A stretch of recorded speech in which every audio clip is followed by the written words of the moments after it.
Forget about it. I'm your host, Paul Italia. Welcome to the Junk Family episode 4, guys. We got a stacked crew in the house. We are doing the Junk Expo special, so definitely tune into this one. But before we get into that, I just want to run down a couple of things we got coming up on the channel for you guys to look out for. Next Tuesday, 5 p.m. West Coast time, we got Mr. Yee Yeeee coming in hard, man. So make sure to tune in. He's going to be giving us all the inside tips from an OG in the junk game. Make sure to mark that off on the calendar. Also, we got if you haven't already, make sure to get over to my fitness channel. I slacked this week, guys, but that's all part of the journey, guys. I was busy all week and my schedule was just crazy every day. When I was just about to go and hit the gym, I'd get called for a job or something would distract me and all. So we're going to get back on track this week, but get over to Paul Italia Fitness channel. Make sure to check it out. Also, my little girl, Chanel the Pomeranian, get over there. She's doing big things, the little fluff ball. She's coming out on a bunch of jobs with us, doing all kinds of funny stuff. So definitely tune into that. Make sure you subscribe. And I want to hear from you guys. I want to hear, who do you guys want to hear next? Who's the next big interview out there that I haven't had on the channel yet? Somebody that's real interesting, a character, or somebody just doing it really big. So I want to hear from you guys. Put down in the comments who you would like to see interviewed next. With that, I would like to introduce this crew. They are doing it all big. A lot of these guys are going to be at the Junk Expo as speakers. We got Sonoma Strong, the organizer of the whole great Junk Expo here, and they're going to be listing everything, what's going down October 23rd and 24th. With that, let me bring everybody on stage right now. So here we go. Sonoma Strong, what's up, guys? How are you tonight? Doing good, doing good. So the Junk Expo is actually the 24th and 25th. Oh, I'm sorry. What did I say? What did I say? I think you said the 23rd and 24th, but it's all good. It don't matter. I'm sorry. I'm slipping here. So, yeah, we got a stacked crew in the house tonight, guys. As you can see, we got our man Matt Fitch over there in Texas in the house. What's up? We got the man of customer service, Kevin Hess. What's going on, fam? We got the hype man, Mr. Yee Yeeee, in the house. Yes, oh boy. And we got my man Abel, who is going to be one of the guest speakers at the Junk Expo. So definitely, guys, go get your tickets. Get in touch with Matt and Jojo. But I'm going to leave the platform to you guys now. Run over all the details. Let us know all these great speakers he got lined up. I am so excited about this one. So it's a 2-day event out here in California, Sonoma County. We did it last year. We sold out. So one thing you want to do, if you want to make it there, make sure you grab your tickets soon. It's a bigger event, a bigger space. So it's going to fit around 500 people there. So 500 junk haulers in one building. There's no other place like that that's going down. And we got a bunch of awesome guest speakers. Abel is one of the speakers that we chose. He is the face of LA. He's out there doing it. He's a junk removal guy, a dumpster rental guy. He's out there doing it. We got a bunch of speakers, and it's going to be big. It is. It's going to be really big. That's why we're like, if we need 2 days for this. There wasn't enough time to network last time. We're definitely going to have much more time for that. And instead of 6 speakers, we have 12 speakers.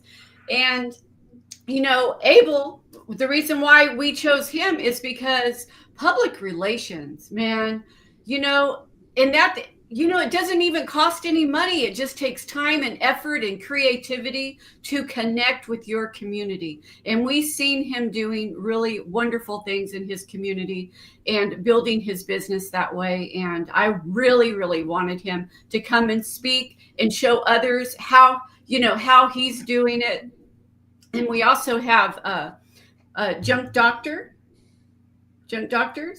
No, Andrew Thompson's going to be there. We got who's junk doctor? Junk doctors? No, there's no junk doctors. Dr. Junk? Dr. Junk MD. Junk MD. I Junk MD. Oh my gosh, Jojo. I'm so sorry.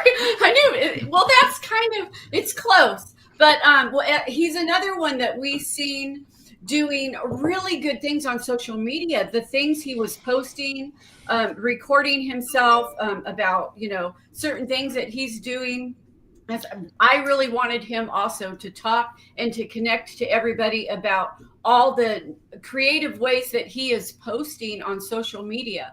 So last year I loved it. This year is going to be more informative and more of, we have somebody that's making what, $4 or $5 million a year, and others that are, they're just doing it in a different way. So I thought that it would be a great way to just learn so many different aspects of, the junk removal business. So I'm super excited. And like Matt said, I mean, it's at the fairgrounds. It's big. It's a bigger venue, and we have some good giveaways that we haven't even like talked about yet, but we're excited about. It's crazy how much love we got. When I posted about the Junk Expo event, my inbox was blowing up with people reaching out to us, wanting to be a part of it. So we got some awesome sponsors. We got Matt Fitch as a sponsor. We got Fuhgeddaboutit as a sponsor. We got so many people reaching out and wanting to be a part of it. And I'm like, wow, this is really going to happen. Like, this is going to be the biggest junk removal event that ever happened, hands down. I mean, the one in North Carolina, it was off the hook. It was big. It was great. It was awesome. But this one's going to be even bigger. I have no doubt about it. Yeah, and just super excited about it. We're going to have some big trucks there. We're having different. The lunch is different this time, instead of just sitting down and being served, because that's the only thing we didn't really care about at the last Junk Expo was like the food. It just wasn't that good, and they kept the plates there and they didn't clean up. So this time we like figured that out, and we actually have food trucks, which will be really great because then people can like choose what they want to eat. So there's going to be so much stuff people are going to learn there. Things that I wish I would have learned back in the day when I first started the trash business. If there was an event like this, me and the Jojo, hands down, we would have been there. Absolutely would have been there. Yeah, because, our mission is for you to learn things that kind of took us 6 or 7 years to learn, because we didn't start our business really knowing what we were doing. We kind of learned as we went. So if you go to the Junk Expo, you're going to be so ahead of the game. It's really schooled in the junk removal business. So, Paul, it's like having the real junk family all in one building. Everyone you see on Facebook, everyone you see on YouTube, they're all going to be in one place connected. I mean, it doesn't get better than that, really. Yeah, so would you guys say this is for like all levels of junk? Because it doesn't matter if you're an OG veteran, there's still stuff that you're going to be able to take from this, but if you're new in this, let me tell you straight up, I got to experience the last one brand new. I didn't even start my business yet. I think I was going to be up and running. I actually got my truck wrapped and back that morning of the expo, just so I could have it at the expo. But, I got to hear everybody and take notes, and I filmed it so I could go home and just kind of soak it all up.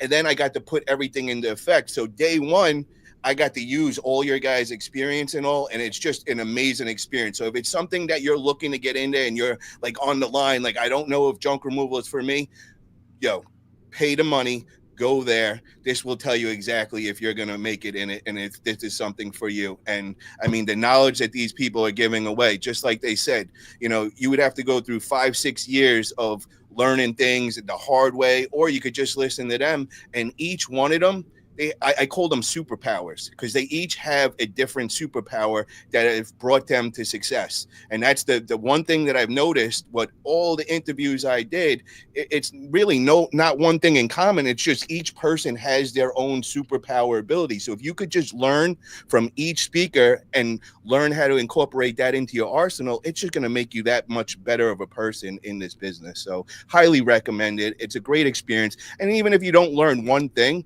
just a great time you're going to get meeting all of us. The whole junk family's coming together across the whole country. I mean, it's going to be a fun weekend. It is fun. It's one of my favorite things is meeting other junk haulers. It's really such an uplifting and motivating thing to do. I absolutely love it. Well, I think round two is going to be a lot more different atmosphere as round one was. A lot more people are going to see each other again, and now you're going to get to see a lot of other people who are more into the game now, and you're going to see a lot of people who see us. And you know, a lot of people were shell shocked meeting a lot of us, but it was like I told a lot of people there, I'm just like you.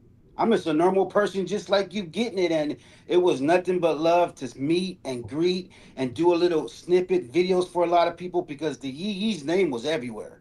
And it was just a blessing. And, you know, even though I didn't win the Mickey Mantle, but, you know, it's just you get so much from when you come to this event, because you get to network, you get to be there with your brothers and sisters, and nobody's ahead of you, nobody's behind you, everybody's on the same page in the same race. And it's just it's a gathering, but you're gaining so much. Yeah, everyone there is trying to be a better business person. And really, it doesn't matter even if you don't own a junk removal business, just a service business, this event will help you, because we're going to show you ways that me and the Jojo do stuff organic. Other people are going to be Google experts, how to do Google ads. There's going to be so much knowledge in the room. I would say, let's say we get it packed. There's 500 people in there. How many years of junk removal knowledge is that? That's a whole shit ton of knowledge in one room. Not even counting the speakers. The speakers are the icing on the cake. It's everyone else that's there. Yeah. So one of the things that Matt and I are going to cover, because last year we welcomed everyone and we introduced people, but we really didn't have, you know, our, you know, we weren't speakers. But this year we're covering branding and certain things that we do in our area that has really, you know, helped us be the go-to people for junk removal. And we normally cover that in our coaching class. We have $1,000 coaching class that is, you know, 6 sessions. And it's one of the things that we teach in that. So, I mean, you know, you're walking away, you're going to walk away with that for $249. And I know Abel's going to bring the damn heat. I already know that. Yeah. I got a little something planned. So I want to hear from Abel. Abel, what was it like when you got the phone call? Were you surprised that you were asked to be one of the speaker, or were you expecting? Have you spoke before at any expo? We've spoken, definitely not expecting it by any stretch of the imagination. Honestly, truly humbled. The passion and the desire why I've always reached out to our community wasn't based on the fact of me wanting to grow my business. It was me having a business and being blessed and having funds to give back to my community. And that naturally spurred on growth. That naturally built our brand and solidified us of who we were in the community. And as we've grown, we've been able to do more and more and more. And we get calls now from Habitat for Humanity, different nonprofits, churches, Boy Scout, Cub Scout groups. And because of the way we've grown the business, because we have the funds now, we now have the opportunity to give back without even questioning it and being able to make huge impacts in the community. And it's really done wonders for our brand and who we are. And honestly, at the end of the day, I find more joy in giving those things and serving the community than making the money and growing the business. Abel, what's the name of your business and how long have you been up and running? Temecula Valley Junk Pickup, and we are in year 4. Very nice, very nice. What was something that stuck out to you in year 1? Stress, but in reality, the stress only gets bigger as you grow. For me, really, it was the biggest thing that stuck out for me was finding the hustle again. I've always been self-employed on and off, and right before we started this business, I had gone back to work, a normal job, and I'd been there for 2 years, and I was miserable. So lighting that fire back under me and remembering what that freedom was like gave me the hustle to just push. And finding that was the thing that stuck out to me the most, the thing that I still hold on to this day. Very nice, very nice. Well, I am really looking forward to hearing from you at the Junk Expo.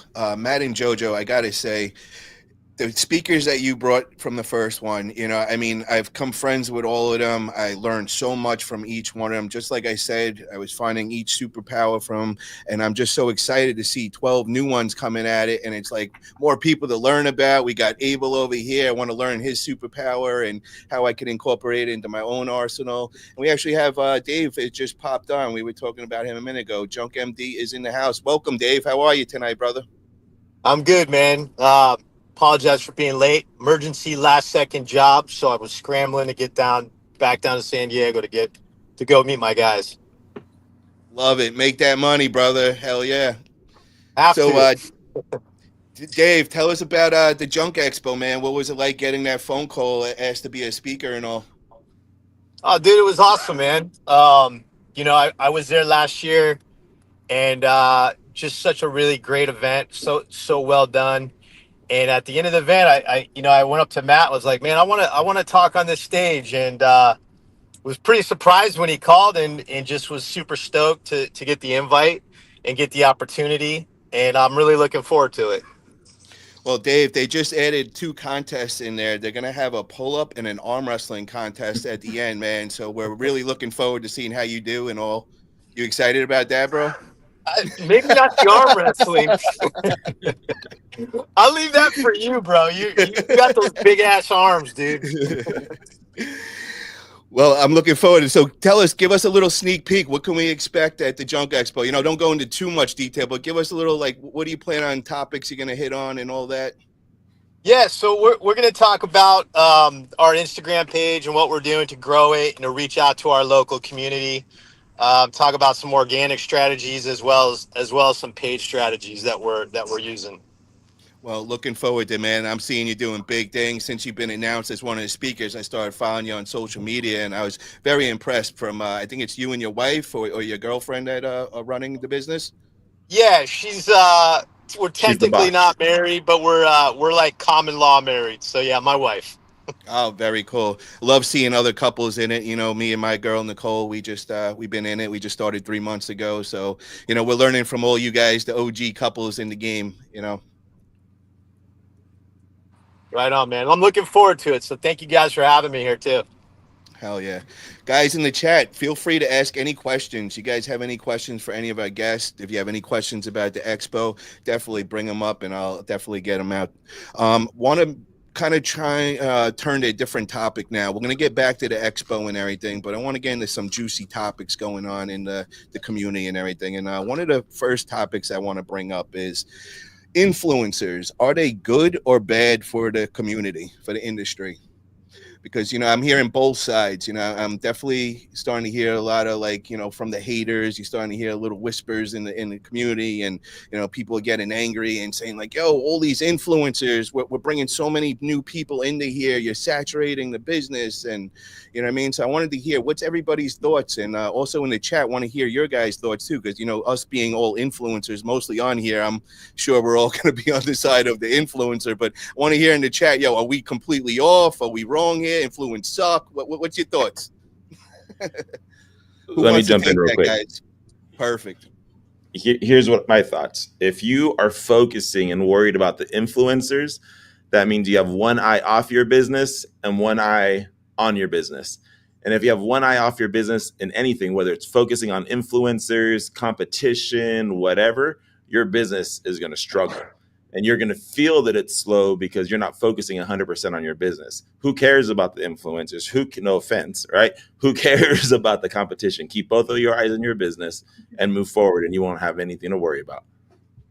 Perfect. Well said. Yeah, I feel like it's easier to blame other people than yourself. I mean, really, if you want to stay busy, it's all about the hustle. How good of a hustle do you have?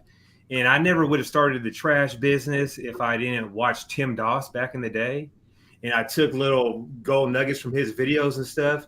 And I mean, it just helped me get ahead a little bit. So I see nothing wrong with it. Like Abel said, focus on yourself. Don't worry about anyone else but your own business. So many people especially couples, have started this business because they came across our YouTube channel and they contact us and they say, man, you changed my life. And if we're going to influence somebody to take charge of their life and start their own business, and if that's what we're influencing you to do, then I'm all for it. What's Matt's thought? Matt Fitch. Man, mindset is everything. Like, we're talking about influencers, but I didn't get to chime in about the expo. Like, it doesn't matter, if you got one eye on your business, one eye off your business. Like, it's your mindset.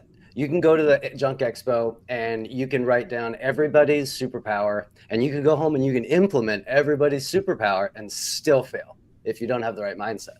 So, like, the best thing that we're going to be able to get out of going to the Junk Expo is 300 or 400 or 500 people chipping in your ear, and that networking. That really is the superpower that for me that I would probably get the most out of if I was a new junk hauler, is going and being able to talk to people with a decade of experience, people doing millions of dollars.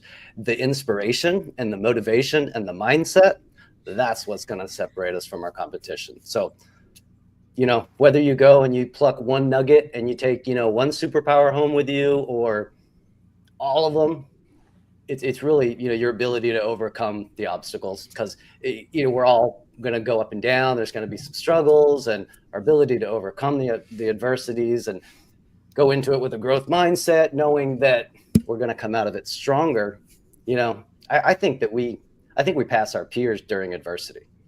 Like, whoever gets out of adversity faster is the one that's gonna win. You know, because when it's easy, we're all just kind of coasting along. It's cake. But when it gets hard, the weak ones fall off. The guys that don't know how to quit keep going, and that's the separation.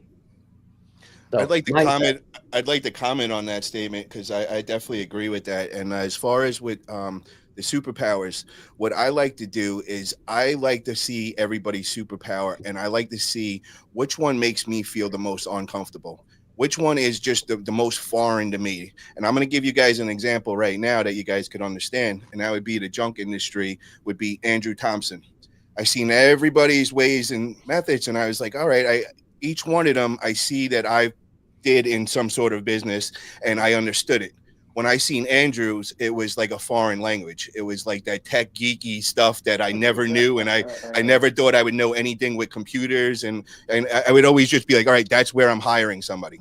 Well, it pushed me to start learning, and I just started like binge watching and listening to Andrew and bringing him on the channel, and now it's starting to make sense. And out of all of them, it's the one I'm most comfortable with right now. So that's one of the examples of what I do with the superpowers, because it does get overwhelming when you're trying to look at, you know, all 12 different people, and you're trying to figure out each game at one time. I like to focus on like one or two of them, and the first one or two of them is the one that I'm most furthest different from. And those are where I start. And I've always found that way. And that's like at the gym. When I would go into the gym, I'd always find the things that I hate doing, and I'd make them my exercises to do first. After a month or two of doing it that way, they'd come my favorite exercises. So my weaknesses would come my strengths. So that's just about like how I would go about with the expo, and kind of just to go on what Matt just said. I totally agree with that. That's awesome, Paul. Kevin, I want to hear from you, brother. Sorry, I didn't mean to cut you off, Matt. You're good. Hey, listen, you know, when you're talking about influencers, I mean, think about it. It's the word influence, and that's what we like to do. People who influence give value. They're not just doing it for likes or views or whatever. They're actually trying to influence you and to help you learn and to give you value. John Maxwell, the king, absolute king of leadership, if you've read any of his books, he says that leadership is influence, nothing more, nothing less. And that's what it is. A lot of these influencers are leaders, and they're trying to add value to the community and to this industry. And, you know, I don't think there's anything wrong with that. You know, they're out there trying to be significant and trying to be a leader in their own way. It doesn't necessarily have to be their own team, but the entire industry. So, you know, it's not just about, you know, a TikToker or anything like this. These are people that are actually trying to give value to the community. But what do you guys feel as being saturated? Like, do you believe it's because of the influencers are making it saturated? No. Saturation is an excuse. Check this out. The same people that say that our industry is saturated from the podcasts and the influencers, they can leave junk removal, go start a roofing business. They'll find something to cry about over there, someone to blame over there. There's people crushing it in junk removal. It's an infant industry that just started like 20 years ago. People have been painting houses for hundreds of years. People have been friggin' pounding metal. Like, it's a new industry. Like, it's not saturated at all. 40% of the market doesn't even know we exist. Like, you know what I mean? Like, that's just an excuse, I think. I also I wanted to bring this up because Matt knows what I'm talking about. Matt Vick, that is, and I just got a phone call from somebody in the area. He used to own a junk removal company. I think he owned it for like 5 years. He had, 4 or 5 trucks and everything, and it was just a random phone call out of nowhere. I answered the call, and I actually thought it was like a client calling for a job. So I'm trying to figure out who it is as I'm on the phone, and they're acting like they know me and all. And then I realized, after a minute or two, and I'm like, yeah. So what can I do for you, brother? And all. And he's like, oh, I used to have a junk removal in the area. He's like, I seen your pictures everywhere, your signs all over town and all that. And he's like, I just wanted to talk to you. He's like, I wanted to see maybe you'd be interested in buying some of my trucks or whatever. And what's your plans in junk removal? So I started kind of like telling him how I'm new and 3-4 months in and everything. So he started like kind of like schooling me, like he was gonna son me. And I'm just like, yo, whoa, bro. I love the tips and all that, but I also know how to run business and all that. So he started telling me that there's no way to make this scalable. And, so I started asking him questions. I'm curious. And I'm like, what happened with your business? You had 5 trucks. Why would you just shut down? And why do you still have the 5 trucks? Why wouldn't you at least sell those or whatever? So he just keeps telling me, he's like, yo, he goes, it's not a scalable business. So I'm like, well, that's not true. Well, if you look at 1-800-JUNK, you look at Junk Kings, obviously it's scalable. Those guys are going across the nation and all that. So I wanted to ask you guys, how come some people will swear to you that it's not scalable, and this guy being one of them? Also guys like the guy, Ricky, Ricardo, I think he's with one of those junk kings in Texas or something, what I mean? So why do these guys like swear that you can't scale this, that it's just, it's not a scalable business? And the reason why he was saying also was that there's no skill in it. Because they're saying they can't. So it's just a personal problem. You believe it's a personal problem they're having? There's people in his neighborhood that are crushing it. Yeah, Matt, them, Matt and Jojo. So maybe you could fill us in a little, because you were around when they were around. I didn't see the trucks out going around, but I was at his property today and I seen the 5 trucks. So now I know it's a true story because he has 5 1-800-JUNK trucks sitting on his property and all. Well, I would say Matt can he'll probably like agree with me, but as soon as he started with 5 trucks. Like he started and the bunch of trucks were just sitting there. So, he didn't grow as his market grew. He started super big. He had a huge land. And then he ended up with some dumpsters, but he started off with like 5 trucks. And to me, that's just kind of overkill. Like when you first start this business, you're not ready for 5 trucks. No, you're not ready for 2 trucks. I mean, I'm right there right now. I have the 1 truck and all. And there's no way if you had 5 trucks and then if you're paying payments on them, oh, my own, there's no way you're gonna win. So yeah, so I guess there's more to the story than that I need to. But he seemed to forget to leave that part out. So because once the business gets bigger, the profit margins get smaller, and the only way you can justify small profit margins is when it's a $6 million company. So he's starting out with those infant profit margins with no sales. Like he's just chasing, like he's just underwater the whole time. I imagine he was probably stressed out the whole fucking time he was in business. Yeah, if you got 5 trucks, you got to be stressed, and there's no way you keep them busy. There's no happy days. Even his best days, like, oh God, now I'm only 50 grand behind. Yeah. And what a lot of people don't understand when it comes to scaling is it's all about evolving. What got you here will not get you there. If you're not continuously learning, growing yourself, developing yourself, you're not going to be able to scale because your ego gets in the way and it blocks you from learning more because you think you know everything already. So what got you here will not get you there. You have to evolve. Otherwise you're just going to be stuck in the same place. And I think that's probably one of the reasons like Ricardo is not growing, is because his mindset is I'm the best and that's it. There's no evolution there. You have to continue to learn. You have to continue to grow yourself if you want to grow your business. You definitely have to have a growth mindset. You can't walk around thinking you know everything, because everything is constantly changing. And look at technology, look at AI, like everything changes. So if you have a growth mindset and you're able to like listen and understand that other ways of doing things are valid and might work better for you, instead of walking around with I know it all, having a fixed mindset, not willing to listen to other people, and just thinking that other people are all doing it wrong and everyone's a crook because they're wanting to coach you or something. It's like, I don't know, it's not our mindset, that's for sure. Yeah, I You gotta. be- Sorry, Go but ahead. no, Matt, you take this, bro. No, I was just gonna say you got to really be curious about it. You know what I mean? Like you got to really want to explore new things. Like you were saying, Joni, is having that growth mindset is being comfortable with the unknown.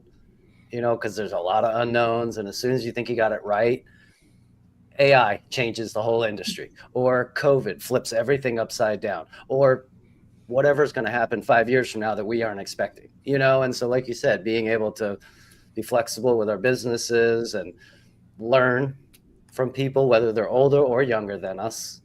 You know what I mean? Like younger people show me stuff all the time. I've got mentors older than me that I learned from. I talked with my farrier, the guy that cuts the horse feeds.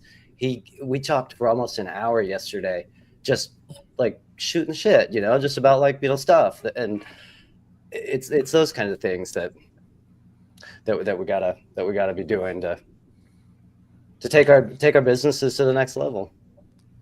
I agree with that. And what I want to bring up about Ricky, I call him Ricky, but Ricardo is what I'm referring to. We're talking about Junk Police. Did you guys get to see that? He made a video talking. I did an interview with the Junk Police, with Nick Police and Richie Brown out of New Jersey. And they were saying how, they drop about, I think it's like $160K a year on Google Ads. And also, Ricky, he didn't like that. And he made a video saying, these kids don't know what they're doing and they're just paying Google. And I was really, really impressed with Nick's response. He made this well thought out video. He showed the facts, he showed the numbers, he showed everything. He went through his whole formula and system. And I was just like, wow, this kid's got his head on right. He knows what he's doing. He's tracking his numbers like daily. He's really on top of it. So I was really impressed. But according to Ricky, that's just the stupidest thing you could possibly do. But what I wanted to explain to everybody, and I kind of feel like I figured out Ricky's place in junk removal. And, I mean no disrespect when I say this to Ricky. Like, I'm not trying to be like make fun of him in any kind of way.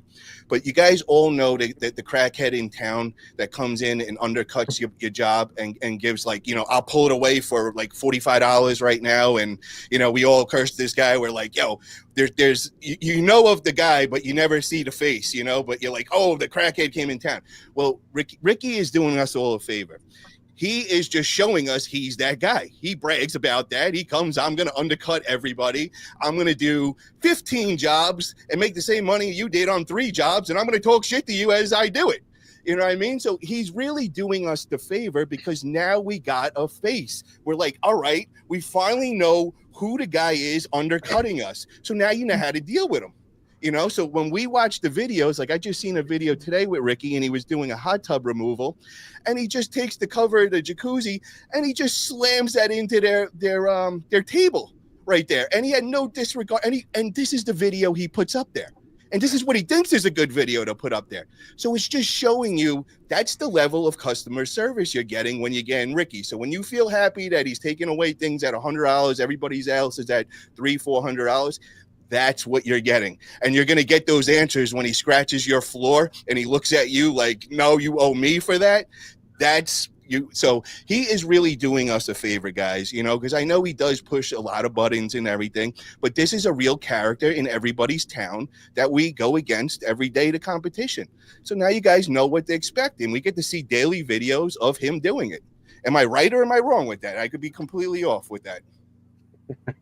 No comment. No comment. Yeah, no comment. No comment.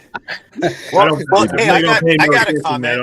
It's the whole, like, if I knew what he's doing, then my eyes are off my business. So I just keep looking forward.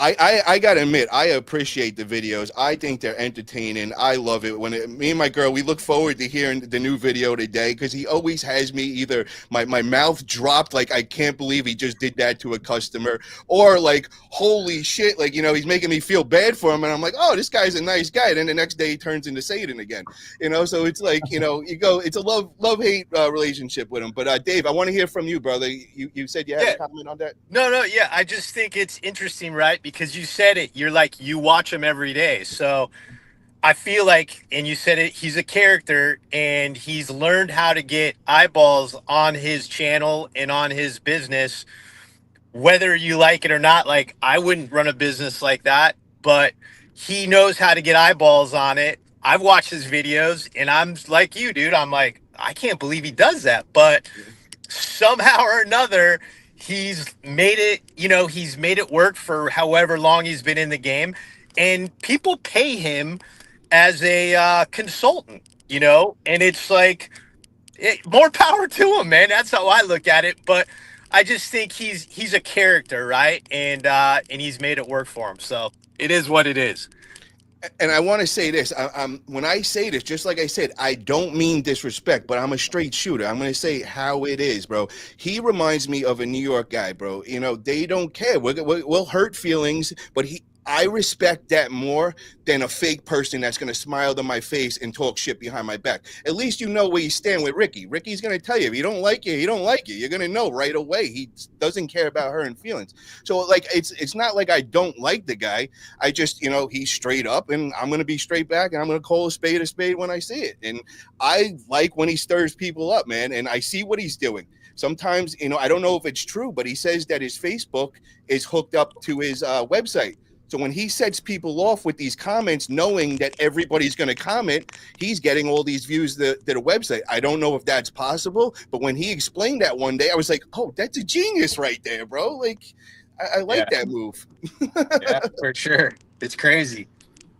Right. So, Mr. Yee Yeeee, what's your thoughts on that, man? Because you're a social media savvy kind of guy, man. What's your thoughts on Ricky? Ricardo, he's probably watching now, or he's gonna watch tomorrow. He's gonna watch later. How you doing? But to me, I watch the videos every day. Also, I tell a lot of people I watch a lot of YouTube every day. If it's not you, it's him, it's her, it's that, it's the cat, whatever. I watch it all because it's just what I do. But he does have a freedom of his speech, whatever he wants to say. He does have a lot to say, and he does have a lot to say about California, because I see him say certain words where you can't say that over here. It will be a straight issue. And some of us been in some situations where you can't talk like that. It's smash on sight. But I think Ricardo, far as like he says, I do 45 pickups, $45. To me, that's a lot of running around, wasting time, wasting gas. But I think the guy should start a podcast. I think he likes to talk a lot. I like to talk, but I think he likes to talk a lot. I mean, a lot. I think he's maybe, if he's watching now, a podcast of your own. You don't even need nobody. Just keep on talking and just talk and talk. And there's going to be people listening, because obviously people are reaching out to him and asking for his advice. And you know what I mean? He's saying people make these numbers, people are doing this. And there's always an audience. There's always an audience. So I just think that, I think, a lot of people can say,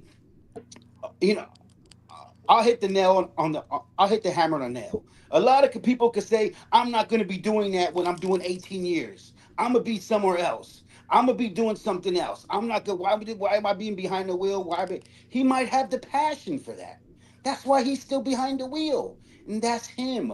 But, I think everybody thinks differently, but I think that, he's should start a podcast, and like he can get so much other people together and just ramble and ramble and ramble and talk, and there's an audience for it.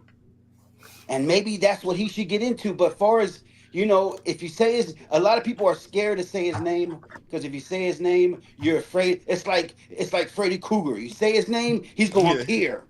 And you know, hey, the Freddy Krueger of junk removal. Hello, you know what I mean? But you know, it's just a lot of people are afraid to say his name, but then a lot of us still watch his video. Oh So yeah.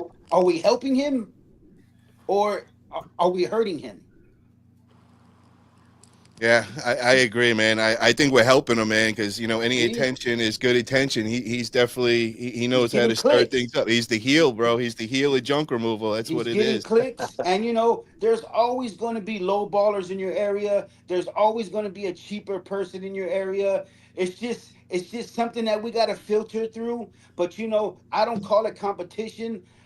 Competitors, competitors, competitors are going to make you be more creative, But and Mr. you're going to. Yee Yeeee, I like it, bro, because at first I was listening to the rest of the comments and I was kind of getting mad with them. And I started like, why the fuck is he mentioning such low prices? Like he's just stepping on everybody's shit right now. Like, why are you doing that? Then I was like, yo, it hit me the other day. I'm like, no, this is the guy we need to hear from because this is the guy that's going around lowballing all of us, stealing our jobs with, and you're just scratching your head. You're like, bro, I wouldn't even do that. It doesn't even make sense. You're just busting your ass and you're not even getting paid for it. So with that, all of I want to. us all of us have been there at one point where we left meat on the bone, we left meat on the, we left meat on the table, and if Would you do that's $45 fridges? uh Driving, nah. driving in Texas, but mind you, bro, this ain't California. You're driving in Texas. Everything is far. Everything is traffic. No, but I'll be the first to admit it because a lot of people don't like to admit it. I do have a minimum. I got to get paid. I pay taxes. I just paid my taxes the other day. And I tell you, you know what I mean? You better get your shit right. So I got to have a minimum just to cover my bases. And that's just it. So I try to tell a lot of clients, you can pick me or you can pick them, but I'm a legit business that pays taxes and I got to pay for this. I got to pay for that. And at the end of the day, you're probably paying for illegal dumping or you're just tributing to something else. But I can't just start my vehicle up and go run outside for $45. Now, if you have if you have nine of those logged in and set up, and they're not going to be canceled, and you're picking up nine $45 jobs, and they're within like everything is in your city, no more than 20 minutes away, it can work out. But you're going to be wasting time. You're going to be wasting gas. You're going to be going to the dump a lot. And And you not everybody has a and you scrap and guy. you're never Not going to be scalable, bro. That's something that you're not going to be able to scale. So here's Bean says this. America Junk Boy says some people like being a one-man band, and it works for some. One thing that's annoying is people think you can succeed without ads, but I've watched franchises fail too. So each to their own. I get it, Bean, but it's one thing to do your own thing and stay in your own lane and not talk shit on everybody else. But it's a different when you got your game plan and your formula that works for you, where it's one-man band. But when you're talking shit on other people that are dropping big money and they're scaling, you can't just say they're wrong because you don't agree with the way they're doing business. Not everybody's going to say, hey guys, I want to get into junk removal so I could work on a truck for the last 18 years and that's going to be what I'm doing. You're buying a 9-to-5 job. That's what you just did. So why didn't you just go work for a union and do that? You know what I mean? That's pretty much what you did there. So if that's what you want to do, that's your thing. That's cool, but don't go and talk down on others. When you see young bucks like Nick and Richie from New Jersey, I mean, these dudes are like 21, 22 years old and they got 3-4 trucks running again. They're putting 160K in Google ads and they have a plan. I wouldn't go and discredit them. I'd say, go for it, man. I hope you guys do succeed because then we know everybody can do that, Yeah, Here's my thought. At the end of the day, he's winning because we're all sitting here talking about it, right? At the end of the day, he's a master marketer. He's figured out a way to not just make everyone in the industry, but probably in his community as well, talk about him. Now, has he chosen to make it be the most positive? No, but that's his choice at the end of the day. The one thing that we can learn from him and we should be taking notes on is he's creating content constantly. He is posting content constantly, and that has helped grow his brand and his community and his social platform, right? Right, wrong, or indifferent. I would not go pick up 10 fridges for $45. Scalability wise, it makes no sense. I got 2 guys in the truck, commercial auto, name a million different things, right? It makes no sense for me to do that. But just because it doesn't work for me doesn't mean that it can't work for him. I personally have no desire to be on the truck in 10 years. For his business plan, it's what works. And at the end of the day, he's been in the game forever. And again, we're talking about him. So he's won in one aspect or another. So we could take away a kid positives. We could talk about a bunch of negatives. But at the end of the day, he's posting content constantly, and most of us aren't. What do you guys think about getting our clients to follow our YouTube channels? Is that a good or a bad thing? Because it gets a little touchy with it. You know what I mean? Because it's some things that you say on it, you're not always, want the client to hear, I would think. What's your guys' thought? I want to ask Matt and Jojo, since you guys got the biggest channel and you guys, probably dealt with this topic before. Yeah, once in a while we'll get a customer that has seen our YouTube channel and they get excited to see us.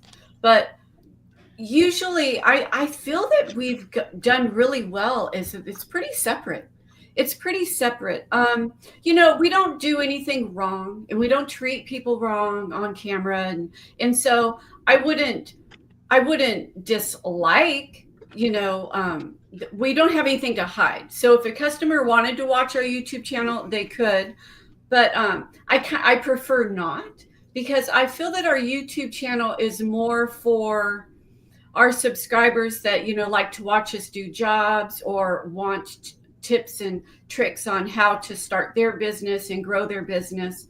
So that's really what our YouTube channel is more for. So I definitely wouldn't, I'd ask for, I'd send them a link for a Google review, but I wouldn't, bring up our channel and talk about it and invite them to it. Not only that, but, we do share that, we made this much money today, and it's kind of easy money and cha-ching, and I don't really feel that a customer needs to hear all that. Like I said, we post positive things, so I'm not embarrassed if a customer watched it, but I definitely wouldn't pull them, to our channel. So I'm going to tell you like this, Paul. One thing that really helped our business grow was our YouTube channel. Yes. We have so many subscribers out there. The last time we went to the Junk Con, and we had like a little separate breakout room, and we were in there talking about how to get subscribers and how to build your channel. And Jojo asked the whole room, how many of you guys checked out our website? Every single person in that room raised their hand. So we get so many people that watch our YouTube channel, then they go to our website, they stay on there. It just helps us out with SEO and everything else.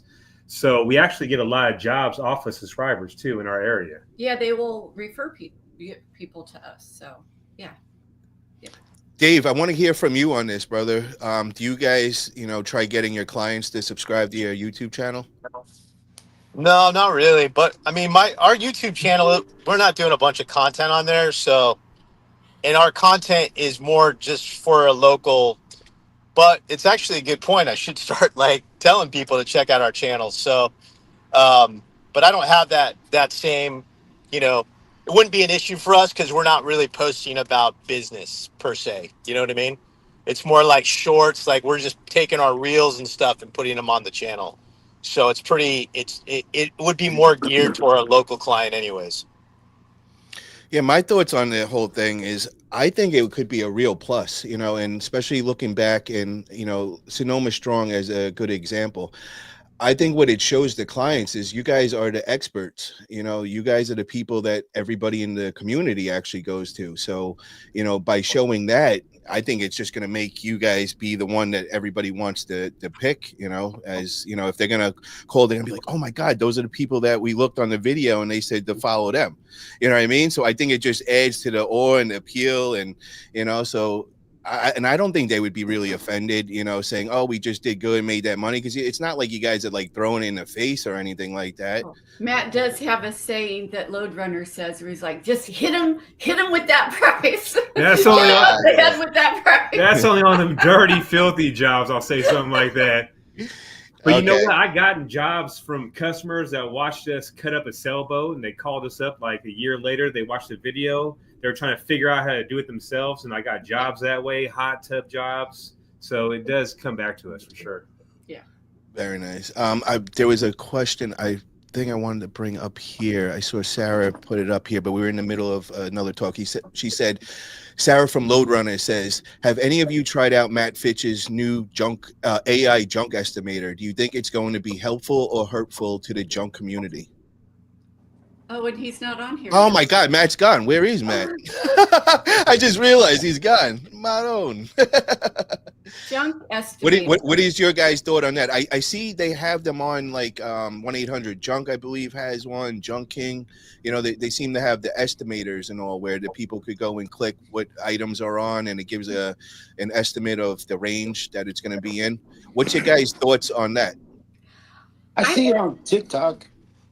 It's more for like contractors. Sorry to cut you off, Joni, but You're fine. I see it on TikTok. You know, you take a picture, it scans it, and it gives you a picture. But if it works for you, but to me, you really have to go. You really have to like sometimes dig through the junk, because if you're doing like construction debris, guarantee you underneath all that pile is tiles, sheetrock, curdy board, and all that heavy shit on the bottom, so that the picture didn't scan. Yeah, I just, there's so many variables that go into pricing junk removal that I don't know how accurate something like that could be. Like, as tomorrow we have a job in Guerneville. Now, typically those jobs are, sometimes it's like 50, 60 feet flight of stairs going down, or things are in the backyard. Certain things cost more to get rid of. And how far is the dump from certain areas? Because tomorrow's Wednesday, and in Guerneville, that dump is closed. So that means if it's multiple loads, we're spending a lot more time getting to the dump because it's further away. So there's so many variables that I'm not sure like a price estimator would be that great of a tool. But I would say on the smaller jobs, yeah, it'll probably work. And if the big franchises are using it, I would say, why not try it out? But like the Jojo said, every job is different for us. Some jobs we charge more money if it's farther out or there's stairs. So it's like in the gray area to me.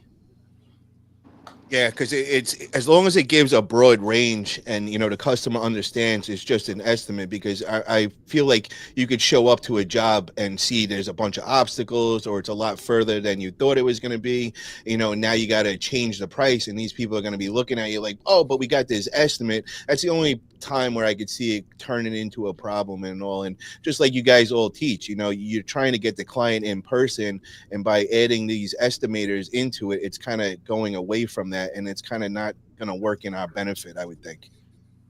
You guys agree with that?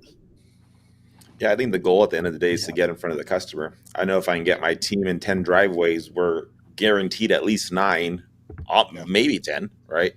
I think an estimator might make people shop more and keep looking for something that they find better. I haven't seen it though, not against it. Junking has had one on their website forever. So obviously it works to an extent. We've gotten a lot of jobs from Junkings though, where they book an online appointment through their estimator and they show up and it's 2 or 3 times as much. And then they call us out because they're frustrated. So could work, could not work. It's probably not something that I would do. I like to just get in the driveway, get me in the driveway and we're good. Yeah, I'm on the same thing. You got to get them to close the deal. And the other thing I got a question. Does everybody here is a factor in the game? You know what I mean? Way more experience than me, way more years than me. What is everybody's take on a price sheet? Do you have a price sheet? Would you get a price sheet? Do you recommend a price sheet? And before you answer that, guys, I just want to throw in one piece of context with that. So the guy that called me up on the phone that I said was in the area, and he was telling me how you can't scale this business, and we were going back and forth with it, and I brought up 1-800-JUNK, and he said his answer to me right away was, where's your price list?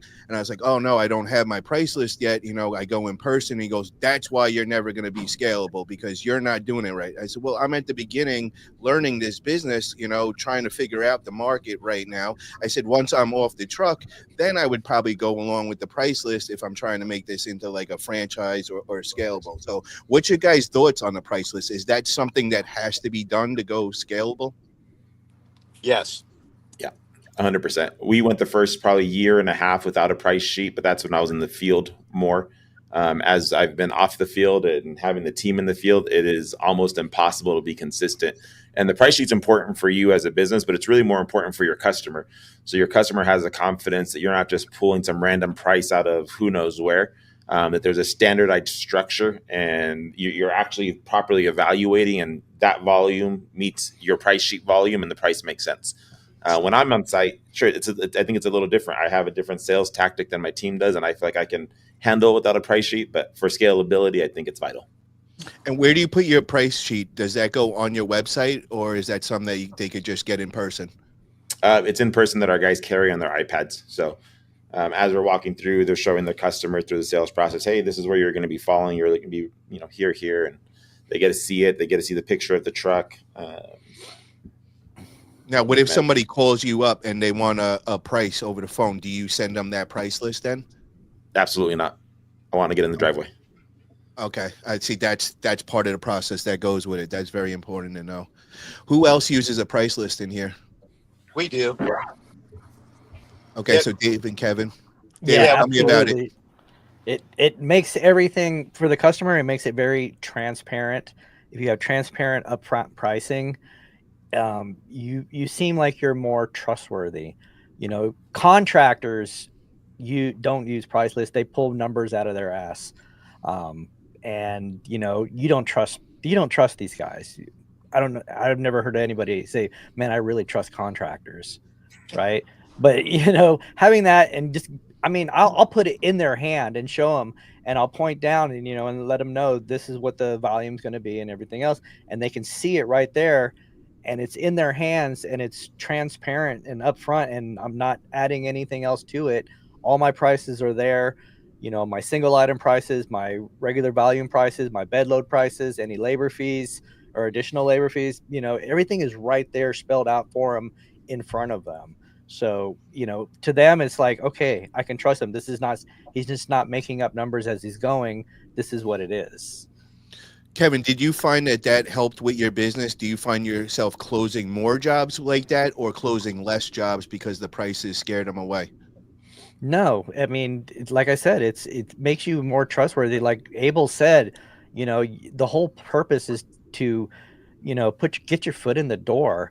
And, when you're explaining your service, that you go from explaining your service into the estimate. And part of that is showing them that price list. And like I said, you're not making numbers up as you're going, because you could say, one thing is like, yeah, it's probably going to be this much, and they're like, yeah, it's easier. Even if I know my prices from beginning to end, I have them memorized. But if I show it to them, I'll put it in their hand so they can see that it's standardized process, that everybody's getting the same price. It's not just something that I'm making up as I go along, like a contractor would.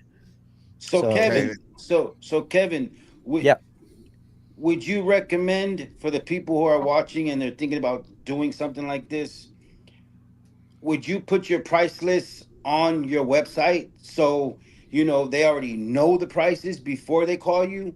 No, I don't. I personally, everybody does their business differently. I don't do that because, like Abel said, I want to get my foot in the door. I want to go there and explain my service to them. I want to build a relationship with the customer. I want to build that rapport with them long before we even talk about junk or prices or anything else. I want to get my foot in there. I want to build that relationship with them and, get them to actually know me. I get to know them. We build a relationship.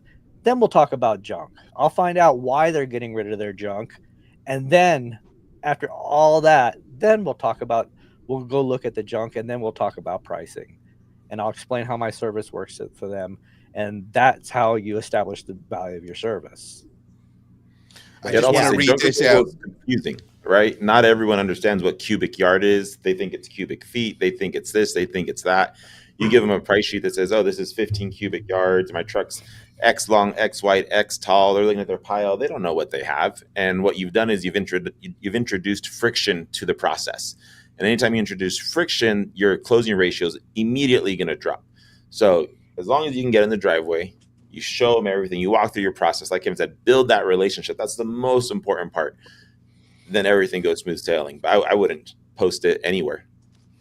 Abel, how do you show them like the truck and all that? You pull in the driveway. Do you actually show them the inside? Like, how do you? What's your process look like? On our price sheet, we pull up obviously. So when we pull up, I have my guys strategically park where when they open the front door, they immediately see the truck behind our team as they're knocking. So they see it immediately on our price sheet. Let me see if I can pull it up real quick. I have a picture of the truck at the bottom with the dimensions of what it is.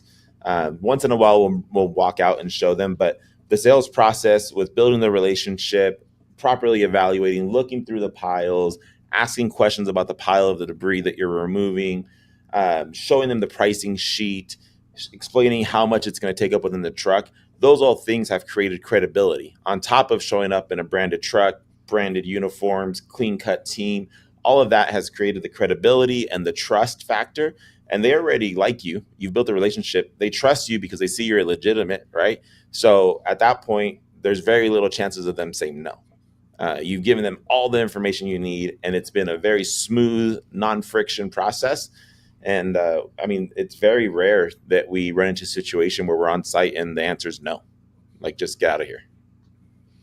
I got another thing to throw at you guys. So, last couple of days, I've got a couple of calls, and I go to the property, and it's sketchy property. The people seem a little sketchy and everything, and there's a lot of shit going on here, and they got tons and tons of junk, and I'm trying to figure out where the finances are coming for this and all that. How do you guys go and approach a situation like that? I'm talking like a house that's got like possible like 10 loads in it. There's just junk all around the front of the house. I mean, it's an absolute shit show, and the people that they look like they're on drugs, and that they got a situation where the county's about to take over the house and all, and they want to get things done.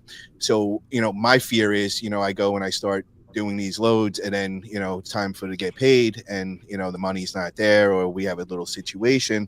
My thought is handle it load per load. But how do you go about like pricing something out like that, and just kind of closing the job? Because they want to know a final price, and it's a shit show, so you really don't know. It could be 5 loads, it could be 10 loads in there.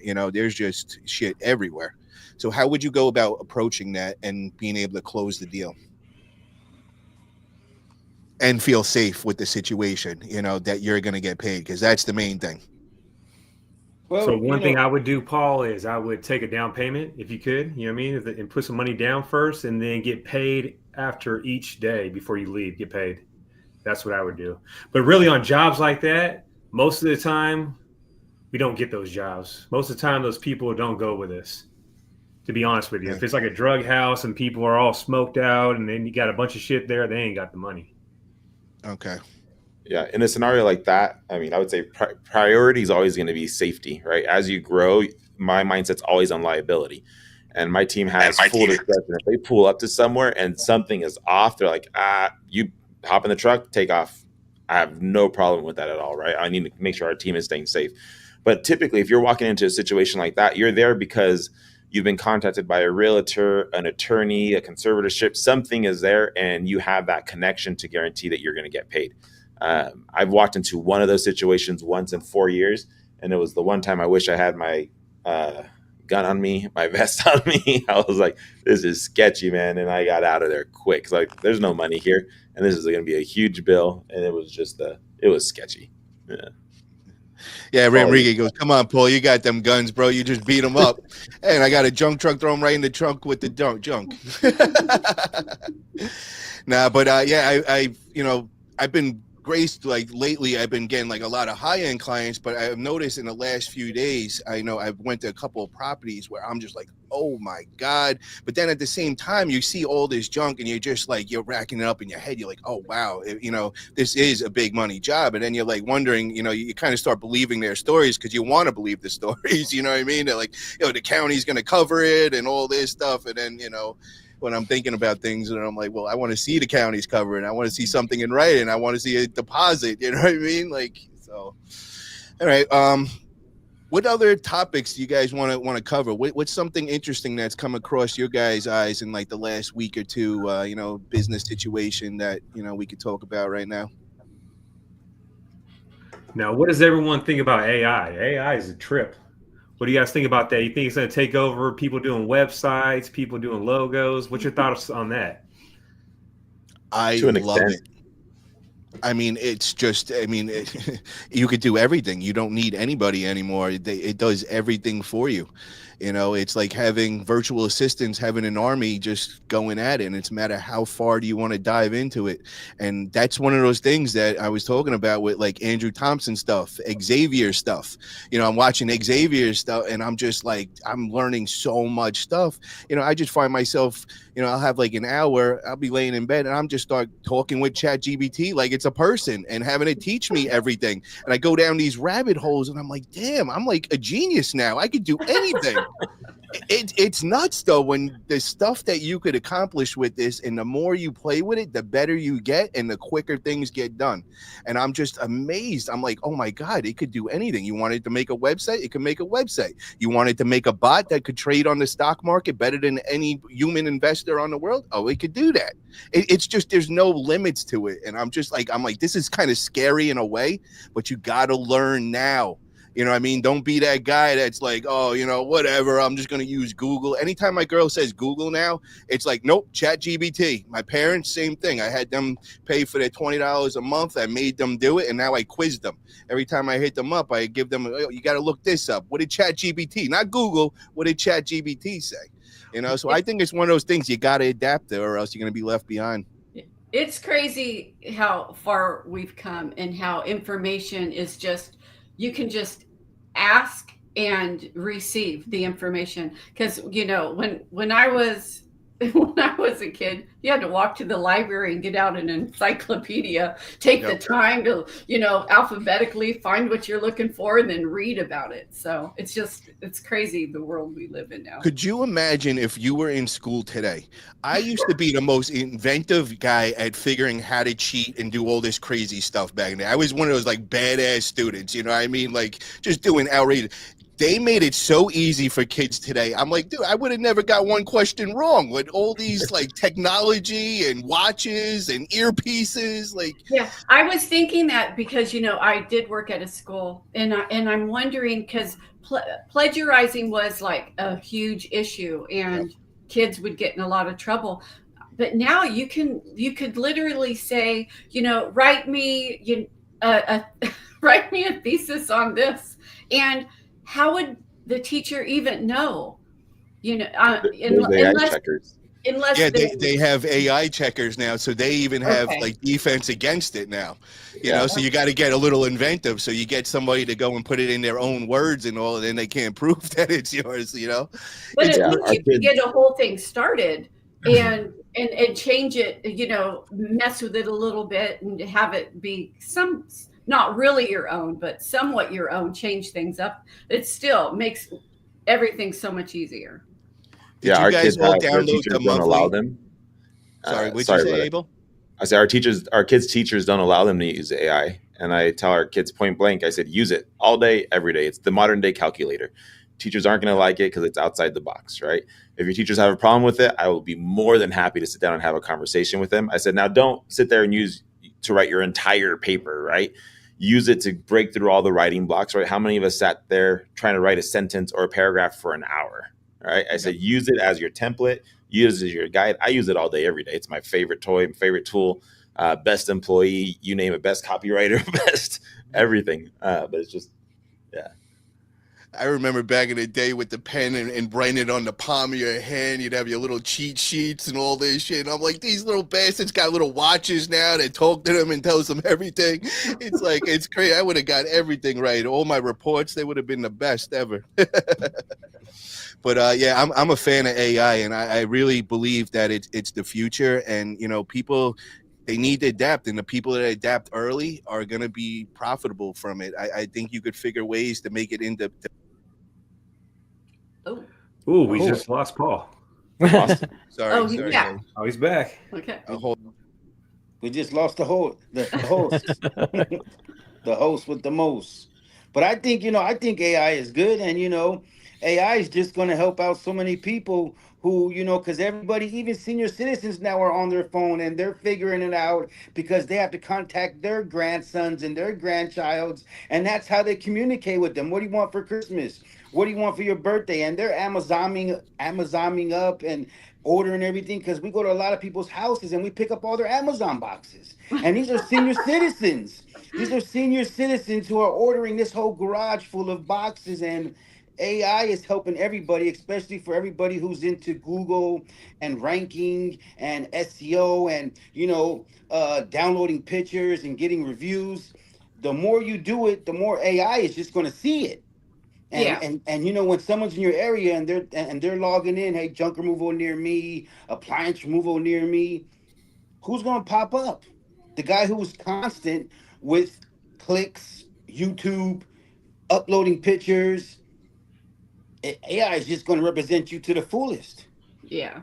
And of course, there's the sponsors who are up there, but you're still going to be up there too, because people are going to shop around and still get 3 quotes. And as we like the CTA, the call to action. Call me. I love the clients who call me and say, hey, how you doing? I need this junk removed. When are your availability? I can be there tomorrow. Boom. That's the client that I'm going to give a discount to. That's the client I'm going to hook up. That's the client that's going to keep on calling us and keep on referring us and actually working for us, because they're going to refer us to a coworker, a friend, a spouse, or somebody. And it's going to keep on going on and on and on and on, and people don't realize how important it is to stop willing and dealing back and forth with clients through text messages.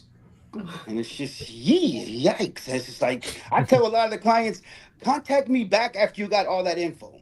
After you got all that info, call me back and maybe I can price match or beat it or whatever, but call me back after you got all that. You know what I mean? Because you already know, Matt, Jojo, the 707, there's a lot of us out here. Yeah. Oh yeah, we got about 100 junk haulers out here, but we don't see them moving every single day. Yeah, but when you guys come down here to the dumps down here, oh, you see the lines, how many people coming in. Yeah. But- we but do see more when we come to your area. And 80% of them don't have logos. 80% of them don't have wrappings, but they're still getting jobs. Roofers are junk removals, painters are junk removals, landscaping guys are junk removal. Everybody's junk removal. That's just what we deal with. And you just have to learn how to, like we say, give them that Kimball slice price. You know what I mean? Call to action, get on the driveway, get in there, get in their face. They're going to love when they see the Yee Yeeee shirts. They love when they see the Yee Yeeee trailer. They love when they see the Yee Yeeee truck. And I'm going to be that annoying curvy salesman with that vacuum. I'm not leaving until I seal the deal. You know what I mean? What's it going to take? You know what I mean? And that's just, you got a lot of us, a lot of haulers don't have that ambition or that strive where you really have to, give them a menu, make it happen for them. And but sometimes not all jobs are our jobs. And there's just some where we got to get back in that truck and haul out. It's not my job. You know what I mean? But I feel good that I went in there and gave them that price, and they seen it. And sometimes they even call us back and say, you know what? My wife liked you. I want the cheaper guy, but my wife liked you. So, Hey, something you can do the next time they ask you, I got to talk to my wife. Let them know. What are you going to do if your wife says no? Ask him that. He hasn't done that yet, but he's thought about it. Yeah, Hey, yeah. but we got to get out of here, guys. It was fun hanging out with you. We got to Well, get I want. dinner cooked up. Yeah, we're gonna call it a night, guys. I want to thank everybody for coming on tonight. It was a pleasure. All great questions. And guys, if you haven't already, please make sure to hit that thumbs up button. And guys, don't forget, we got the Junk Expo going down October 24th and 25th, going down in Santa Rosa, California. Get over to Matt and Jojo Vic. Make sure to buy your tickets now before they're sold out. They're still looking for. They got a couple of slots open for sponsors and booths, so definitely hit them up if you're interested in that as well. We're gonna get to see Abel there that day. He's going to be one of the great speakers. Kevin Hess will be in the house. And guys, if you haven't already, get over to Amazon, get yourself copies of Leading with Purpose and Leading with Grit. Definitely, Kevin Hess put together some amazing books. He is our man in customer service. Kevin, we didn't get around the 15 minutes with Kevin. We're going to do that the next show 100%, brother. We will definitely get on that. And Abel, where can guys get in touch with you guys? Where can they hit you up on social media? Yeah, social media, of course, Temecula Valley Junk Pickup, Instagram, Facebook, YouTube. It'll be under Abel Dominguez. We haven't posted on YouTube in a minute, man. But there's some good stuff on there from when I did post. Hell yeah. And Mr. Yee Yeeee, we are going to be on live next Tuesday on a one-on-one. That's going to go down 5 p.m. West Coast. So definitely tune in for that. We're going to have a lot of fun. It's going to be a lit interview. I guarantee you that one. And guys, definitely, Matt and Jojo, where would you guys want to, shout out? I know you guys got that website. You want to shout out that website for the expo? Oh, junk-expo.com. Perfect. And anywhere else, your YouTube channel, you guys are the legends of YouTube. So guys, if you're into junk removal at all, these are the legends, the true number one and number two of junk removal. They've pretty much got everybody in here into junk removal. So definitely make sure you're over there and following them as well. Thank you guys for all coming on tonight. And we will see you guys next episode on the Junk Family. Have a great night, everybody. Yeah, we appreciate it, guys. Thanks again. You take it easy, brother. All right, Abel. All right, Mr. Yee Yeeee. All right, Yes, Kevin. sir. Yes, All right, guys. I'll see y'all in October. Hell yeah. Hell yeah. All Sure right. will.